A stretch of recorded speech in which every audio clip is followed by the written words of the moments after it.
Diz assim a palavra de Deus, irmãos. Visto, pois, que os filhos têm participação comum de carne e sangue, destes também ele igualmente participou para que por sua morte destruísse aquele que tem o poder da morte, a saber, o diabo, e livrasse todos que pelo pavor da morte estavam sujeitos à escravidão por toda a vida. Pois ele, evidentemente, não socorre anjos, mas socorre a descendência de Abraão. Socorre a descendência de Abraão. Vamos mais uma vez à presença do Senhor em oração, irmãos. Senhor Deus, nós te exaltamos porque temos da tua parte a bênção de podermos te adorar nesse teu santo dia, cantar louvores ao teu nome, buscar a tua presença em oração, cantar a ti, ler a tua santa palavra. Agora, Senhor, quando abrimos a tua santa palavra para a exposição do Evangelho, nós clamamos ao Senhor que tenha misericórdia de nós, que glorifique o teu nome, exalte o teu Filho no meio da congregação e que, ó Deus, a tua congregação seja renovada, fortalecida e que haja salvação no nosso meio. Em nome de Jesus nós oramos. Amém. Amém, Senhor. Se nós perguntássemos qual é o principal inimigo nosso, qual é o nosso principal inimigo? A resposta a essa pergunta, ela também precisaria ter uma pergunta à parte, isto é, o nosso principal inimigo também é o principal inimigo de Deus. Principal inimigo de Deus. Mas quem é o nosso principal inimigo? Quando nós lemos esse texto aqui, irmãos, de Hebreus, você tem a declaração de que Jesus se fez homem, e é claro que a encarnação dele, o fato dele se fazer homem, como a Escritura descreve, foi para que ele pudesse morrer em nosso lugar, tendo em vista que Deus não pode morrer, Deus não pode ser tentado, então, para que ele pudesse sofrer, ele precisava, então, se tornar homem em nosso lugar, para que pudesse sofrer as consequências dos nossos pecados. Quando você olha para esse texto, você pensa que o principal inimigo é o diabo, ou a morte, quando o texto descreve, porque ele diz assim, na sua morte, ele destruiu aquele que tem o poder da morte, a saber, o diabo. Só que, na realidade, é uma cadeia, é como se nós tivéssemos uma corrente com várias argolas, e essas argolas, elas estão intimamente linkadas, e para que a última seja solta, é preciso que a primeira seja. E aí eu tenho um processo nisso. A morte, ela não é a primeira a ser resolvida. A morte de Cristo, ela é em nosso lugar, porque ele venceu o pecado, isto é, ele nunca cometeu o pecado, ele foi obediente. Então, o tipo de morte de Cristo leva à nossa libertação. E deixa eu colocar da seguinte forma para os irmãos, e eu queria que vocês abrissem esse texto comigo e deixassem marcado, porque voltaremos a ele em outro momento. Mas perceba, por favor, na primeira carta de Paulo aos Coríntios, no capítulo 15, preste atenção no que diz as Escrituras Sagradas. Primeira carta de Paulo aos Coríntios, capítulo 15, especialmente a partir do versículo 54. Veja o que diz o texto. E quando este corpo corruptível se revestir de incorruptibilidade, e o que é mortal se revestir de imortalidade, então se cumprirá a palavra que está escrita: tragada foi a morte pela vitória. Onde está, ó morte, a tua vitória? Onde está, ó morte, o teu aguilhão? E aí ele continua: o aguilhão da morte é o pecado, e a força do pecado é a lei. Perceba, aqui ele não usa o termo o diabo como ele usa lá em Hebreus, mas a corrente está bem conectada. Perceba, o princípio é que eu preciso primeiramente ser liberto da lei, isto é, como pacto de obras, para que eu possa ser salvo. Uma vez que eu sou liberto dessa lei, então a lei, o pecado pede força contra mim. Veja, qual é a força do pecado? É a lei. A lei, ela requer perfeita obediência. E se eu não sou perfeito obediente, eu estou debaixo de maldição. Consequentemente, o que é que vai acontecer? Por não cumprir a lei, o pecado, ele é manifestado em mim. A natureza pecaminosa. Aí ele vai e diz assim no texto, veja só, irmãos, o aguilhão da morte é o pecado. Mas para que eu seja livre do pecado, ele diz, qual é a força do pecado? É a lei. Eu sou liberto da lei como pacto de obras, sou liberto do pecado e sou liberto da morte. E, consequentemente, sou liberto de Satanás. Veja, ele veio destruir o diabo, porque ele tem o poder da morte. Perceba que aqui eu tenho uma estrutura muito clara. Eu posso dizer, então, no primeiro momento, que o nosso principal inimigo é o pecado. O nosso principal inimigo é o pecado. E nós vamos analisar isso para poder entender a morte de Cristo à luz desse conceito. Então, primeira coisa importante para a nossa compreensão, irmãos, nós estamos falando aqui de Cristo morrendo e na sua morte ele venceu o diabo. E ele, o diabo, tinha o poder da morte. Como e que aspecto isso aconteceu? E exatamente isso que nós vamos elaborar a partir daqui. Que tipo de morte nós temos aqui estabelecida num texto? É claro, volte comigo para o versículo, lá para o nosso texto da carta aos Hebreus, e você vai perceber que o texto, ele no verso 14, ele tem um conectivo, visto, pois. Esse pois aqui deixa muito claro que existe um link lógico com o argumento anterior. Que argumento anterior? O que é dito no verso anterior? Só voltar um pouquinho. E outra vez eu porei nele a minha confiança. E ainda, eis aqui estou, eu e os filhos que Deus me deu. Aí veja que o verso 14 traz a palavra filhos de novo. Visto, pois, que os filhos têm... Então, ele retoma a palavra filho que foi usada no verso anterior.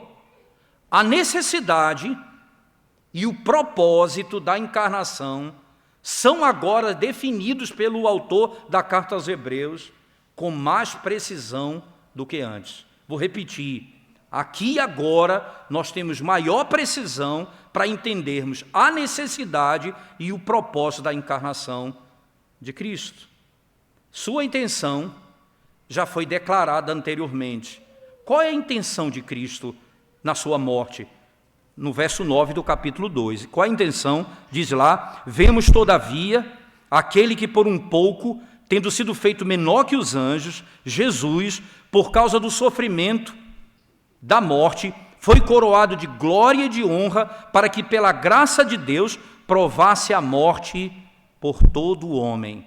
Veja, aqui nós temos aqui a intenção declarada, para que ele provasse a morte por todos os homens. Ele morreu para salvar a sua igreja. Mas aí tem, no verso 10 eu tenho o efeito do que ele fez. Veja o verso 10 comigo.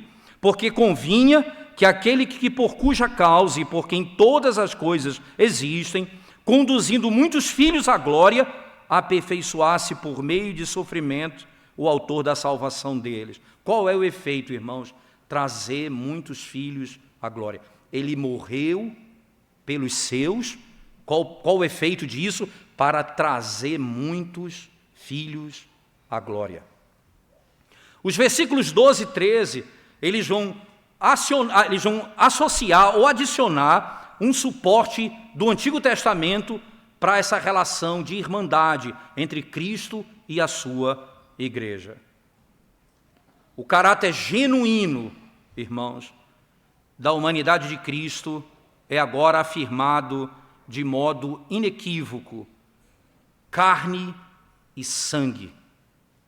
Eis o termo. Agora é a declaração inequívoca. Ele é homem, carne e sangue, como o texto categoricamente descreve.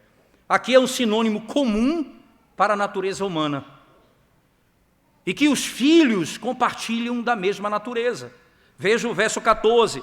Visto, pois, que os filhos têm participação comum de carne e sangue. Veja, ele veio para entregar os filhos a Deus. Quem são os filhos? Os que têm carne e sangue. Aí ele vai dizer, ele também compartilha da mesma natureza. Isto é, ele é carne e sangue. Ele tem exatamente a mesma natureza. A mesma natureza. A doutrina da encarnação, então, começa a ter um sentido bem interessante para a nossa compreensão do Evangelho, irmãos. Aqui é declarado abertamente, não é? Que, veja, que não é deixado nenhum lugar livre, não há nenhum espaço para você entender, irmãos, de que Cristo não seja verdadeiro homem, isto é, corpo real e alma racional. Cristo não é um fantasma, como os docéticos, uma seita que viveu no início da história da igreja, que afirmava que Cristo não tinha um corpo real, era um espírito. E aqui você vai entender, irmãos, essa heresia era uma ameaça para a igreja. Porque negar que Jesus Cristo tinha um corpo real é negar a salvação. E nós vamos trazer à memória a expressão usada por Gregório de Nazianzo, que ele disse, aquilo que não é assumido não pode ser curado. Isto é, se Cristo não assumiu toda a nossa natureza, ele não pode curar todo o homem. Se ele apenas assumiu a alma e não o corpo, consequentemente ele só salva a alma, não pode salvar o corpo. Para que ele seja Senhor e Salvador da alma e do corpo, ele precisa ter alma e corpo. Alma racional e corpo real, como nós aprendemos na leitura da confissão e dos catecismos. Além do que, nós podemos acrescentar, irmãos, que a encarnação foi um ato livre do Filho de Deus, em nosso lugar. Foi um ato livre. E ele não foi obrigado, nem veio contra a sua vontade. Ele foi livre. Por que podemos dizer isso?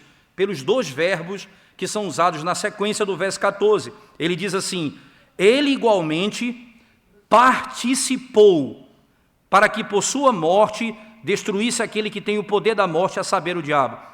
Voltemos para o verso. Visto, pois, que os filhos têm participação comum da carne e de sangue, destes também ele igualmente participou, para que por sua morte destruísse aquele que tem o poder da morte. Perceba aqui, irmãos, a descrição que ele usa. Primeiro, a expressão compartilhar, ele compartilha da mesma natureza, e por outro lado, ele participou, entenda? Ele igualmente, ele tem a mesma natureza, e ele participou. O que significa isso, irmãos? Aqui a descrição inequívoca de que Jesus Cristo tomou para si a natureza humana. Ele tomou a decisão, ele participou dessa realidade. Ele veio voluntariamente para se fazer homem, como a Escritura claramente descreve. Essa declaração que é comum à humanidade, irmãos, pelo qual Cristo aqui está linkado, não é, a nós e nós a Ele. Como linkado a nós e nós a Ele? Nós somos carne e sangue, Ele é carne e sangue. Nós estamos unidos a Ele e não há como separar isso. Essa é a lógica da Escritura, muito bem estabelecida no texto sagrado. Para que, como isso pudesse acontecer, irmãos, o propósito primário da encarnação, que através da morte ele pudesse destruir aquele que tem o poder da morte, isto é, o diabo. Como é que ele se humilha? Como é que alguém que é Deus verdadeiro se faz homem para sofrer obedecer e morrer. Como é que pode isso se tornar mais glorioso que a obra dos anjos? Porque o fruto desse trabalho é levar muitos filhos à glória. Aqui nesse contexto, ele diz, ele fez isso para destruir aquele que tem o poder da morte, a saber, o diabo.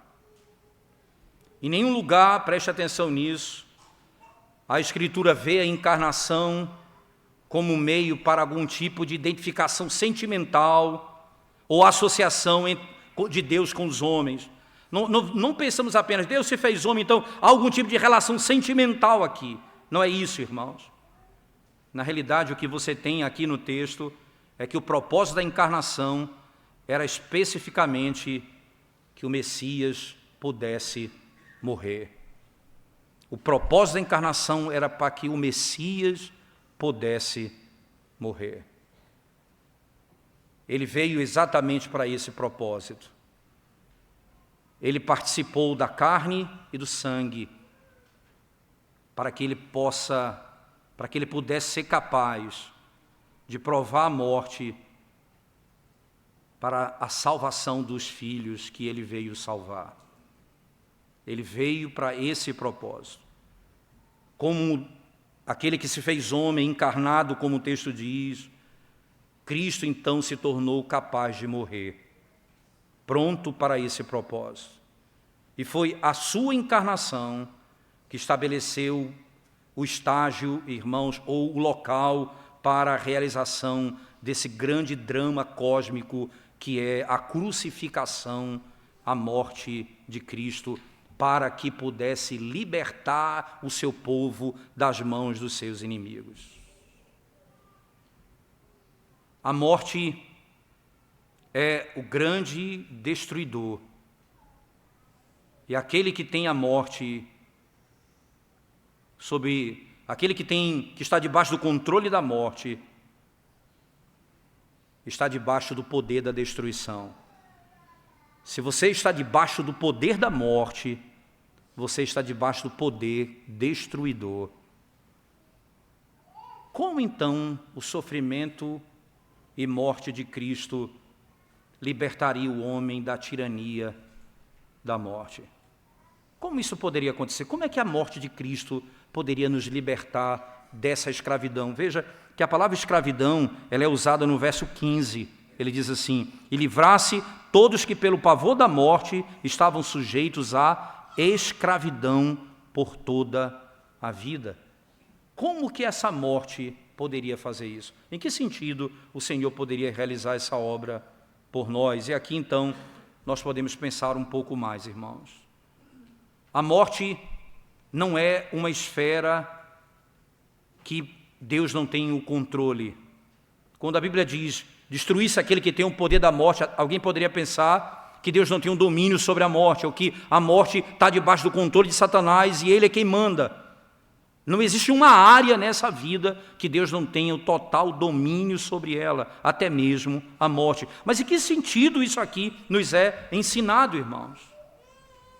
Lembre-se que Tomás de Aquino, por exemplo, observa claramente e nos ensina que a morte, como qualquer outra coisa, está sob o controle de Deus, como qualquer outra coisa. O poder da morte, que foi dominado por Satanás, não é um poder absoluto, preste atenção nisso. O que é a morte? O que é a morte? A morte é uma sentença pronunciada por Deus contra o homem que pecaminosamente transferiu a sua relação de confiança do seu Criador para a criatura. É a sentença de Deus dada ao homem que deixou de se submeter ao Criador para se submeter à criatura, à serpente. E aquele que faz isso, aquele que rejeita o Criador para se submeter a Satanás, esse é aquele que está debaixo do seu domínio. E aquele que voltou suas costas para o Deus verdadeiro, irmãos, voltou as costas para a vida e se colocou debaixo do reino de Satanás, que é o reino da morte. É nesse sentido, preste atenção, que Satanás diz ter o poder da morte. que a palavra diz. Aqui ele tem o poder da morte. Por quê? Todos os homens que estão submetidos à vontade dele e que não se submetem ao Criador, ao Redentor, estão subjugados por ele. E aqui o Senhor estabeleceu uma sentença. A morte não é um benefício, a morte é um juízo de Deus contra o pecado. O que é que a Bíblia diz? Se você comer do fruto dessa árvore, certamente você vai morrer. Como diz lá em Romanos 5, verso 12, por um só homem entrou o pecado, e pelo pecado, a morte.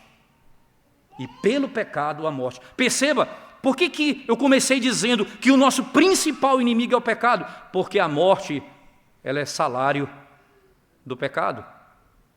Porque a morte é o salário do pecado. Então, o problema aqui não basta, eu não tenho como resolver o problema da morte sozinho, eu preciso resolver o problema do pecado. Por isso que a morte de Cristo é fundamental, para que no seu sacrifício eu entenda que o que Ele está fazendo não é apenas me livrando da morte, mas me livrando da cadeia que me leva à morte, começando pelo próprio pecado. E aqui vem um elemento importante, irmãos. A seriedade do pecado e suas consequências não podem ser ignoradas. Somente entendendo as suas penalidades, o pecado pode ser removido.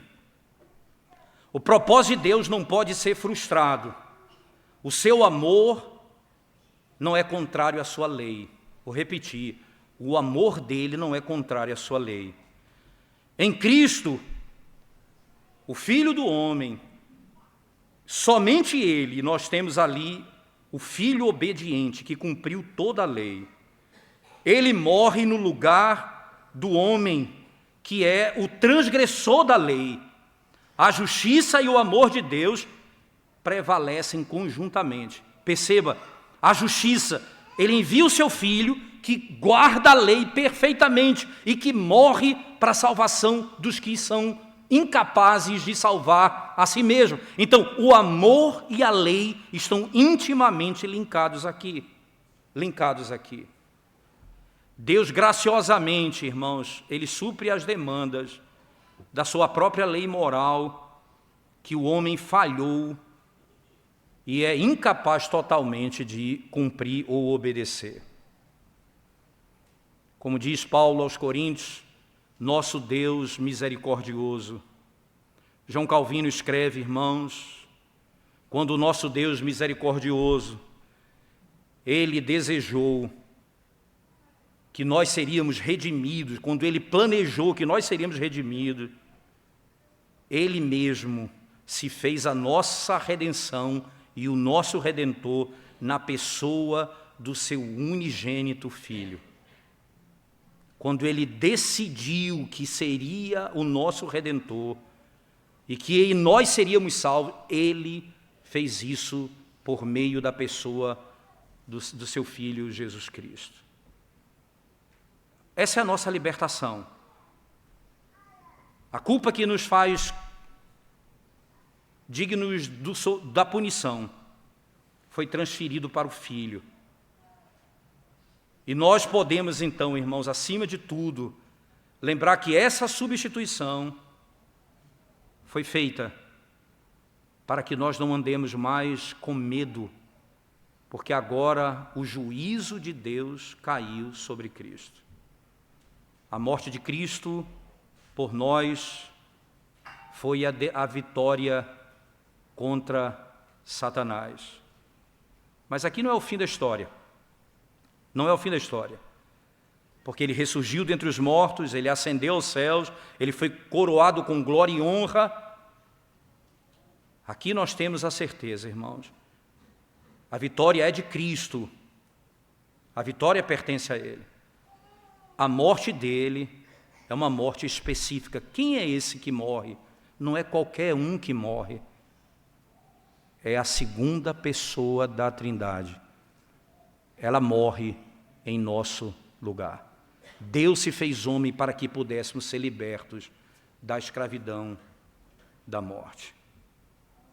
Atanásio vai dizer, com referência a esse verso específico, ele diz: aqui o Senhor colocou um fim para a lei da morte, que era o impedimento no nosso caminho. E ele fez um novo começo de vida para nós, dando-nos a esperança da ressurreição. A vitória de Cristo nos fez e nos concedeu bênçãos, ao invés de maldição, alegria, ao invés de tristeza, festa, ao invés de luto, no dia em que Cristo venceu a morte, no dia da sua ressurreição. Nós temos a plena e total consciência aqui, que aquilo que o Senhor estabeleceu no texto, veja, irmãos, Ele fez isso para que pudéssemos ser livres. Perceba, Ele igualmente participou para que por sua morte destruísse aquele que tem o poder da morte, a saber, o diabo. O poder da morte, a saber, o diabo. E aqui, então, eu tenho o segundo momento do texto. E o que ele vai fazer, irmãos? Ele morre para nos livrar do diabo, e nos tirar para que Satanás não tenha mais poder sobre nós. Ele morre sem cometer pecado, para que nos livrasse do pecado. A sua morte é tão perfeita que ela é sem mácula e sem pecado. É aceita pelo Pai, e o sacrifício dele destrói aquele que tem o poder da morte. Por quê? Agora o filho obediente foi morto. Quem somos nós? Os filhos desobedientes. Os filhos desobedientes estão debaixo da autoridade de Satanás, debaixo do juízo de Deus. O filho obediente está debaixo da vontade de Deus. Agora ele veio fazer isso por nós, para que nos tirasse da morte, para que nos tirasse do domínio de Satanás. Ele faz isso por nós. Mas não apenas isso. O verso 15 diz, e livrasse todos que pelo pavor da morte estavam sujeitos à escravidão por toda a vida. Veja, irmãos, que detalhe interessante. É pelos vínculos dos nossos pecados que nós somos presos, irmãos. Aqui nós somos cativos dessa maneira. O que é exatamente esse medo? E livrasse todos que pelo pavor da morte. O que é o pavor da morte? Primeiro, a morte é julgamento, é juízo. Então, é bom que todos os homens tenham medo do juízo e do julgamento. É bom que tenham. Mas eu sei que Jesus Cristo, que é verdadeiro Deus, verdadeiro homem, ele foi julgado por nós, ele foi condenado em nosso lugar. Então, o julgamento que era sobre nós caiu sobre ele. Para que, irmãos, a morte já não seja mais juízo da parte de Deus para nós. Nós somos agora livres. A morte já não é mais julgamento de Deus, porque Deus julgou a Cristo em nosso lugar. E nós somos livres disso, a partir dessa realidade do texto. As vidas que são escravizadas por Satanás, ao invés de estarem cheias de alegria de viver, porque elas dizem assim, as pessoas estão cheias de Satanás, elas dizem que estão felizes e que fazem tudo o que querem e andam segundo o seu próprio coração. Mas elas são dominadas, irmãos, pelo medo da morte. Deixa eu dizer, muitas pessoas que não temem a Cristo não têm nem medo de morrer. Tem pessoas que a vida não tem nem sentido para eles. Tem pessoas que não faz a vida nem a morte tem sentido. Mas não porque eles têm esperança, é porque vai ser exatamente a mesma coisa que eles vivem aqui. Acontece que nós podemos ter essa libertação, irmãos. Essa libertação é gloriosa, porque você imagina que, quando você olha para a libertação que nós temos em Cristo, homens que não são regenerados e que viviam na futilidade da sua existência, agora têm medo de se encontrar com o seu Deus. Os homens temem a morte. Muitas pessoas, e é comum, isso não é de hoje que se busca viver muito e muito, até encontrar o elixir da vida eterna. Isso não é de agora. Muitos reis na história tentaram encontrar uma planta que pudesse fazer um chá em que eles pudessem viver para sempre. Você tem hoje um culto ao corpo na nossa sociedade que fala de saúde, eles usam esse argumento para falar de saúde, mas no fundo é um anseio comum pela vida eterna. Eles querem viver muito. Eles querem viver muito. Acontece que eles vão enfrentar a morte de cara a cara, e a morte como julgamento. Se Deus não julgou você em Cristo, você será sacrifício por você mesmo. Você será o seu próprio sacrifício. Se Cristo não morreu para te libertar do diabo que tem o poder da morte, certamente você estará destruído nesse contexto.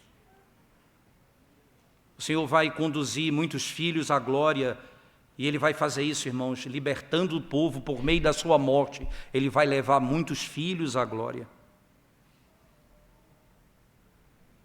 Mas como é que Ele vai me livrar desse medo da morte?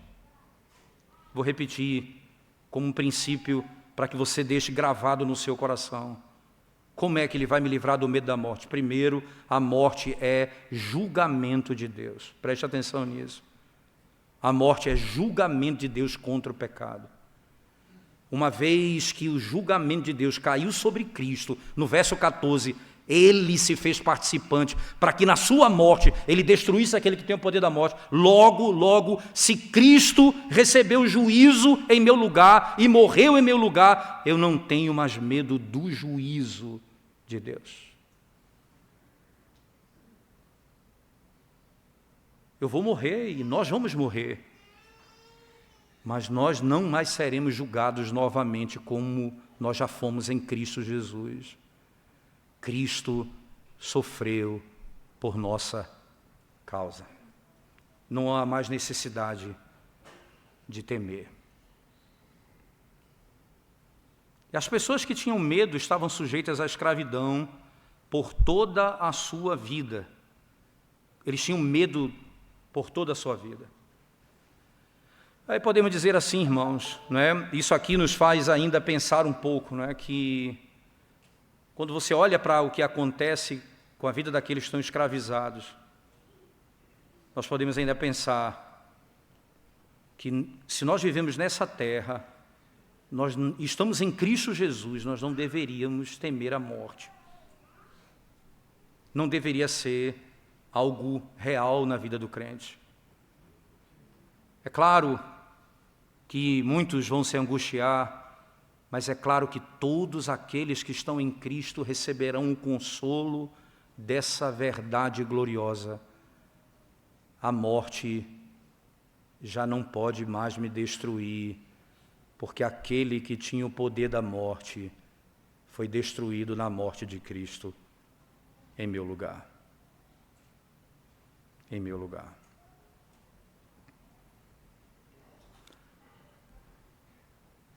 Por que nós temos medo? E a palavra medo aqui, ela impede o serviço e o culto, você sabe. Ela impede até mesmo o modo de adorar a Deus, irmãos. É interessante que a libertação, ela estabelece um novo modelo de serviço.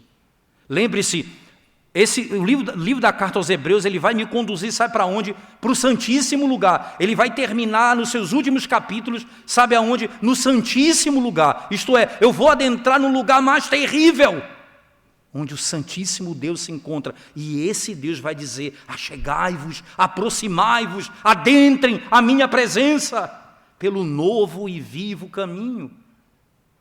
Como que eu vou me chegar na presença dele? Porque agora eu fui liberto do medo, já não há mais temor no meu coração. Sem desmarcar o texto da carta aos Hebreus, mas por favor, indo para o Evangelho de Lucas comigo, Evangelho de Lucas, no capítulo 1. Preste atenção, irmãos, no cântico de Zacarias, em alguns versículos apenas, a partir do verso 67. Preste bem atenção. Lucas capítulo 1, a partir do verso 67, mas especialmente o verso 74 e 75. Diz assim, a partir do 67.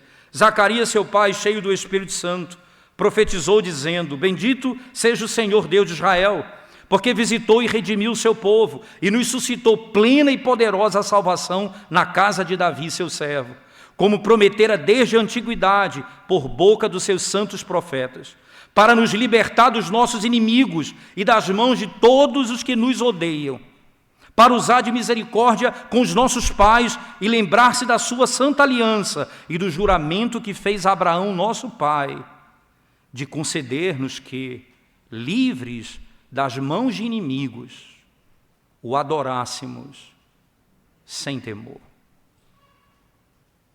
O adorássemos sem temor. Livres das mãos de inimigos. Com o temor, com o medo do juízo. Nós não podemos entrar na presença de Deus e adorá-lo. Nós não podemos levantar a voz em adoração e ter liberdade na presença dEle. Nós não temos. Por quê, irmãos? Porque estamos escravizados ainda. Ele nos livrou dos inimigos para que pudéssemos servi-lo sem temor. Hebreus diz: e livrar-se todos que pelo pavor da morte estavam sujeitos à escravidão por toda a vida. Ele morreu, foi punido em meu lugar, para que o juízo da morte não mais produza medo em mim. A morte agora é o caminho para ter acesso a Deus. Isto é, a morte agora é apenas o meio pelo qual nós chegaremos diante de Deus e estaremos com Ele para sempre. Não é mais o juízo dele para aqueles que estão em Cristo Jesus. Não é mais. E por último, para nós encerrarmos esse verso, essa sessão, pois ele evidentemente, irmãos, não socorre anjos, mas socorre a descendência de Abraão. E aqui eu preciso só rapidamente explicar um ponto. A citação de anjos aqui não tem a ver com a lógica dele de mostrar que Jesus é superior aos anjos. Nem aqui também no verso 16, irmãos, ele está dizendo de alguma forma que Abraão aqui significa a natureza humana de Cristo. Não. O que ele está descrevendo aqui é esse caráter explicitamente pactual. Eu vou colocar da seguinte forma a vocês, irmãos. Quando ele diz assim, ele não socorre anjos, mas a descendência de Abraão. A palavra socorrer aqui, literalmente em grego, significa apegar-se, agarrar-se a ela. É como o Senhor Jesus, por exemplo, pega um cego e o guia. Aqui é como ele dissesse: a descendência de Abraão está escravizada pela morte, escravizada pelo pecado. Ele desce, ele morre e ele arranca a descendência de Abraão da morte. Ele livra. Ele não veio salvar anjos. Não há mediador para anjos, só há mediador para a descendência de Abraão, aqueles com quem ele fez uma aliança. E aí, para você entender bem o que esse texto está dizendo, é necessário que você compreenda, por exemplo, o que está escrito lá em Gálatas, no capítulo 3, verso 10, quando Paulo diz assim: perceba, irmãos, maldito todo aquele que não permanece em todas as coisas escritas no livro da lei para praticá-las. Perceba, nós estamos debaixo de maldição, por quê? Porque não guardamos a lei de Deus perfeitamente. Nós somos pecadores e como pecadores não somos perfeitos, não somos. E por não fazermos a obediência, não praticarmos a obediência como Deus requer, todos estão debaixo de maldição. E como é que eu posso ser liberto da maldição? Aí você vai lá para Gálatas, ainda no capítulo 3, agora apenas no versículo 16. Preste bem atenção no que diz o texto. Gálatas capítulo 3, versículo 16. Diz assim a palavra de Deus: ora, as promessas foram feitas a Abraão e ao seu descendente. Veja, irmãos, foi feita a quem a promessa? A Abraão e ao descendente dele. Não diz aos descendentes, como se falando de muitos, porém como de um só, e ao teu descendente, que é Cristo. Entenda, ele fez a promessa ao descendente de Abraão. Quem é esse? Cristo. E o que é que Cristo fez? Veio buscar aqueles que o Pai lhe deu, aqueles com quem ele fez uma aliança desde toda a eternidade. Cristo é com ele. Então, ele fez toda a obra pela igreja, para libertar a igreja. E aí você ainda tem, na linguagem do próprio apóstolo Paulo, no mesmo capítulo 3, verso 26 a 29, ele diz assim, preste bem atenção na linguagem paulina, mas tendo vindo a fé, o 26 ele diz, pois todos vós sois filhos de Deus, mediante a fé em Cristo Jesus, porque todos quantos fostes batizados em Cristo, de Cristo vos revestis. Desta arte não pode haver judeu nem grego, nem escravo, nem liberto, nem homem, nem mulher, porque todos vós sois um em Cristo Jesus. E se sois de Cristo, também sois de quem? Descendentes de Abraão e herdeiros segundo a promessa. Perceba, o ponto aqui, irmãos, é que ele veio buscar e levar muitos filhos à glória, esses com quem Deus fez uma aliança com Abraão. Ele veio trazer a bênção do pacto a esses. Olha que coisa extraordinária imaginar. Ele não veio socorrer aos anjos, mas aos descendentes de Abraão, porque em Abraão será chamado, e Cristo é o descendente a quem ele se refere desde o princípio do texto sagrado. Aqui nós temos plenamente a descrição de que em Cristo ele morreu pelos nossos pecados, foi morto e na sua morte destruiu o diabo e consequentemente aquele que tinha o poder da morte e nos livrou do medo da morte, porque agora nós servimos a ele livremente. E ele disse, ele veio não para salvar anjos, mas aqueles que estão unidos a Deus em Cristo. Quem são os filhos de Abraão? São os que creem em Cristo. Quem são os que vão receber essas promessas? Os que creem em Cristo.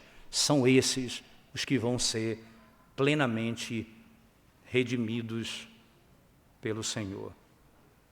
Eis aqui eu e os filhos que tu me deste.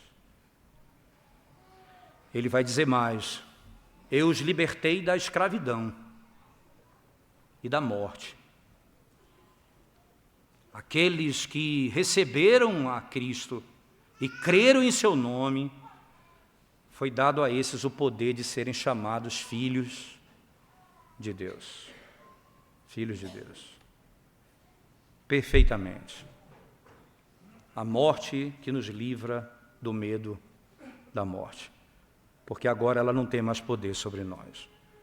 Queria, rapidamente, voltando para o nosso texto, irmãos, lá na primeira carta de Paulo aos Coríntios, para nós concluirmos, por favor. Primeira carta de Paulo aos Coríntios, no capítulo 15.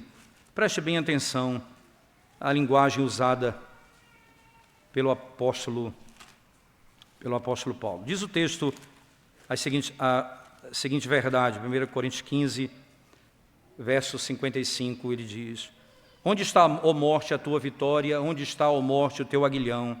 O aguilhão da morte é o pecado, e a força do pecado é a lei. Eu pergunto, onde está o poder do diabo, irmão, sobre o homem? Onde está o poder do diabo sobre o homem? Está na morte, como juízo de Deus sobre o homem. Ele tem o poder da morte. E com isso ele mantém o homem aprisionado. Eu não tenho como sair disso, se não for como vimos anteriormente. Mas vinha a pergunta, em que repousa o aguilhão e a força da morte, irmãos? Em que repousa o aguilhão e a força da morte? Repousa no pecado. E onde está a força do pecado? Na lei. Na lei. Isso, então, me faz imaginar como é que eu me relaciono hoje, e aqui eu concluo com vocês. Eu preciso ser livre e liberto verdadeiramente de todas essas coisas, para que eu possa servir ao Senhor verdadeiramente. Primeiro, eu preciso ser livre da lei, como diz o autor, como diz Paulo aos Coríntios. Como eu sou livre da lei? Deixa eu explicar isso melhor para vocês. Eu não sou livre da lei como regra de vida, não, que foi dado ao mediador. Eu não sou livre disso. Eu sou livre da lei como pacto de obras, irmãos. Nós somos livres. Todo aquele que não cumpre tudo o que ele manda está debaixo de maldição. Vós não está mais sob a lei, e sim, vós estáis debaixo da graça. Qual é a diferença? Por que eu não estou mais sob a lei? A lei já não tem mais domínio sobre mim. Nós que estamos em Cristo Jesus, já não há mais condenação para nós. E como foi que eu pude me casar com Cristo, como a imagem do matrimônio? Eu tive de morrer para a lei. Se você, sem precisar abrir, por favor, mas lá no texto de Romanos, no capítulo 7, no verso 4, diz assim: assim, meus irmãos, também vós morrestes relativamente à lei, por meio do corpo de Cristo, para pertencerdes a outro, a saber, aquele que ressuscitou dentre os mortos, a fim de que frutifiquemos para Deus. Perceba, nós morremos para a lei para poder casar com outro. Se não houver morte, não poderá haver novo matrimônio. Então eu precisei morrer para a lei como pacto de obras. Eu não sou mais guiado pela lei como pacto de obras. Agora eu estou debaixo do pacto da graça. Isso então me faz entender o outro aspecto importante. Se eu não estou mais debaixo da maldição da lei, então onde está a força do pecado? Na lei. Se eu não estou mais debaixo da lei, o que é que aconteceu? O pecado já não tem mais domínio sobre mim. É o que a Escritura vai dizer. Nós não somos livres, irmãos, da habitação do pecado em nós, e ainda do pecado que nos molesta e nos conduz, e muitas vezes caímos em grande transgressão, mas nós somos livres da ira eterna de Deus. Nós não temos mais sobre nós a condenação eterna que estão sobre aqueles que estão vivendo no temor da morte. Não há condenação para esse. Nós estamos seguros agora. Estamos livres. Consequentemente, como diz a Escritura Sagrada. Mas, irmãos, e aí eu pergunto, e qual é o aguilhão do pecado? Irmãos, qual é o aguilhão da morte? O pecado. E aí eu digo, a força do pecado está na lei. Eu sou liberto do pacto de obras. A lei já não tem, eu já estou livre do pecado, porque agora a ira eterna já não está mais sobre mim. Agora eu não vou a Deus como um réu diante do tribunal, eu vou a Deus como um filho diante do seu pai. Então agora eu volto a Ele. Consequentemente, a morte precisa soltar as garras de sobre mim. A lei, o pecado, agora a morte. Eu não estou livre da morte como sombra da morte, nem como a morte nominal que serve para separar a alma do corpo. Mas eu estou livre, irmãos, eu estou livre da morte que nos separa de Deus. Agora, a morte como juízo não repousa mais em mim, nem em você que está em Cristo. Nós estamos livres dela, não precisa temer a morte, porque o juízo foi lançado sobre Cristo. Você pensa que a própria linguagem usada pelo nosso Senhor Jesus Cristo, irmãos, o próprio Senhor Jesus Cristo, quando ele descreve em João, no capítulo 11, verso 24, falando com Marta. Eu sei, replicou Marta, que Lázaro há de ressurgir na ressurreição no último dia, disse-lhe Jesus. Eu sou a ressurreição e a vida. Quem crê em mim, ainda que morra, viverá. E todo que vive e crê em mim, não morrerá eternamente. Isso não é um ponto isolado. A lei, o pecado, agora a morte, ela larga as minhas, ela tira de sobre mim as suas garras e não tem mais poder sobre mim. Aí vem agora a última parte dessa corrente. O diabo. O diabo. Qual o poder do diabo agora sobre nós? Nenhum. Tudo se acabou.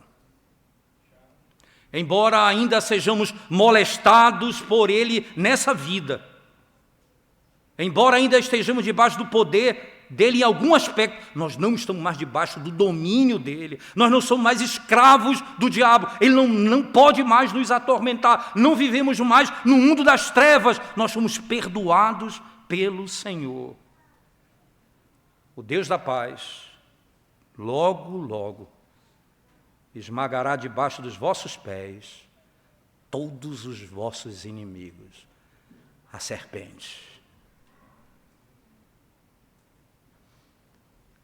Terminou.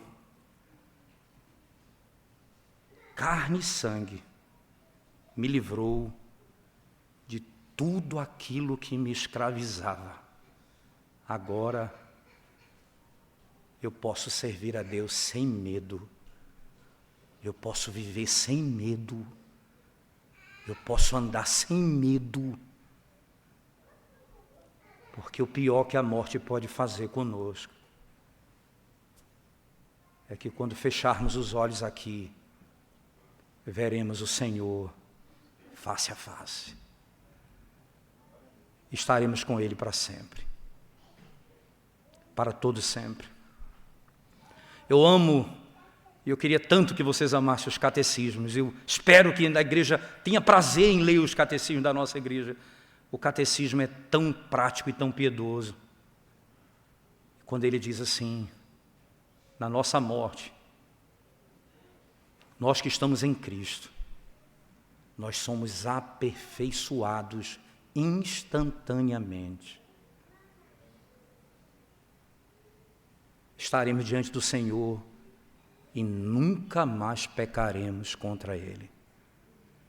Para toda a eternidade. Por toda a eternidade. Nunca mais. Nunca mais. Viveremos perfeitamente para Ele.